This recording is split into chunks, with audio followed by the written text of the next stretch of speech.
আসসালামু আলাইকুম দর্শক।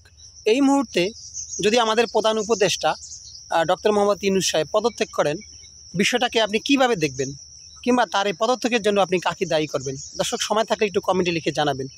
ভাই, একটা বিষয় হয়তো লক্ষ্য করবেন, আমাদের প্রধান উপদেষ্টা ডক্টর মোহাম্মদ ইউনূস সাহেব যখন থেকেই ক্ষমতায় বসেছেন, কোনো রাজনৈতিক দল তাকে সাহায্য করেনি। একের পর এক সমালোচনা, একের পর এক আন্দোলন, তাকে কাজ করার পরিবেশ আমরা সৃষ্টি করে দেইনি। তাহলে সেই লোকটা কীভাবে আগাবে? শুধু সবাই আছে ক্ষমতা, আমার ক্ষমতা লাগবে, যে কোনো মুহূর্তে আগামী নির্বাচনে এই ক্ষমতায় এসে আমি ফাটিয়ে দেব। আর ভাই, তোমরা যে কত দূর ফাটিয়ে দেবে, আমাদেরকে হারে হারে চেনা। আচ্ছা, কথায় আছে না, কুকুরের পেটে ঘি হজম হয় না, ঠিকই তেমনি একটা অবস্থা যে ডক্টর মোহাম্মদ ইউনূসের মতো বিশ্বমানের একজন নেতাকে আমরা চিনতে পারলাম না। আরে ভাই, তার জুতা টানার মতো সাহস কিংবা ক্ষমতা তোমার নেই, কিংবা সেই হ্যাডাম তোমার নেই। এত বড় মাপের একজন নেতা, তাকে হারিয়ে আগামী নির্বাচনে আমরা কাকে আনবো? এই প্রশ্নটা কিন্তু আমি আপনাদের কাছে রেখে গেলাম, জাতির কাছে রেখে গেলাম। হ্যাঁ, অনেকে বলতে পারেন আপনার এত চুলকানি কেন হয়? আমার কোনো চুলকানি নেই। আমরা একজন ভালো মানুষকে হারালাম, কিংবা ভালো মানুষকে পেয়েও আমরা ধরে রাখতে পারলাম না, এটাই আমাদের ব্যর্থতা। তাই আসুন না, আমরা সবাই একসাথে কাঁধে কাঁধ মিলিয়ে কাজ করি। এই মানুষটাকে আমরা কাজের পরিবেশ সৃষ্টি করে দেই, সুযোগ করে দেই। ভাই, দেশটা আমাদের, দেশটা আগিয়ে নেওয়ার দায়িত্ব আমাদেরই। তাই ক্ষমতা লোভ আমরা করবো না। ক্ষমতায় আসবো ভোটের মাধ্যমে, আজ হোক কাল হোক।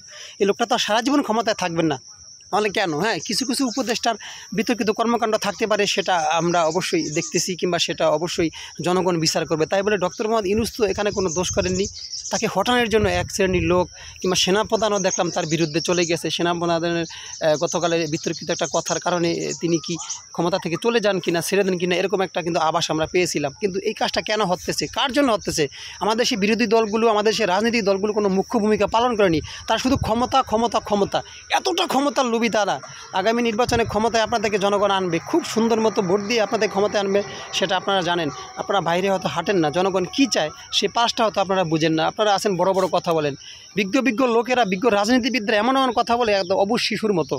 মুতে দেশ ভাসিয়ে দেবে, জনগণকে ভাসিয়ে দেবে, আর মানুষ তাদেরকে ভোট দেবে। এরকম ব্যাকটেলের মতো কথাবার্তা যারা মুখ থেকে আসে, তাদের কি জনগণ ভোট দিয়ে নির্বাচিত করবে? এটা তো আমার ব্যক্তিগতভাবে মনে হয় না। তো যাক দর্শক, সেদিকে আমি আর যাব না। যার যার ব্যক্তিগত ব্যাপার। আমার এই কথাগুলো শুনে যদি কেউ রাগ করেন, কেউ অভিমান করেন, আমার আইডি থেকে চলে যান, আমার কোনো আফসোস নেই। কিন্তু আমি ডক্টর মোহাম্মদ ইউনূসকে ভালোবাসি। কেন ভালোবাসি? তার মতো একজন নেতা আমাদের দরকার ছিল, তাকে আমরা ধরে রাখতে পারিনি, কিংবা আমাদের রাজনীতিবিদরা তাকে ধরে রাখতে পারিনি। এটা আমাদের ব্যর্থতা, আমাদের রাজনীতিবিদদের ব্যর্থতা। এই জন্য আমাদেরকে কিন্তু কড়া মাসুল দিতে হবে আগামী সময়গুলোতে। আপনি হয়তো আস্তে আস্তে টের পাবেন, এটা মনে রাখবেন। কারণ আপনি কাকে ক্ষমতায় আনবেন? যে আসবে সেই দুর্নীতি করবে। এদেশে ভালো মানুষের বড় অভাব। ভালো মানুষ এদেশে তৈরি হবে না। কেন হবে না জানেন? লোভ। এদেশে মানুষের লোভ বেশি। আমরা জাতি হিসাবে খুবই একবারে বাজে, যে বিষয়টা আমাদেরকে আগামী কয়েকশো বছর জ্বালাবে এবং পোড়াবে।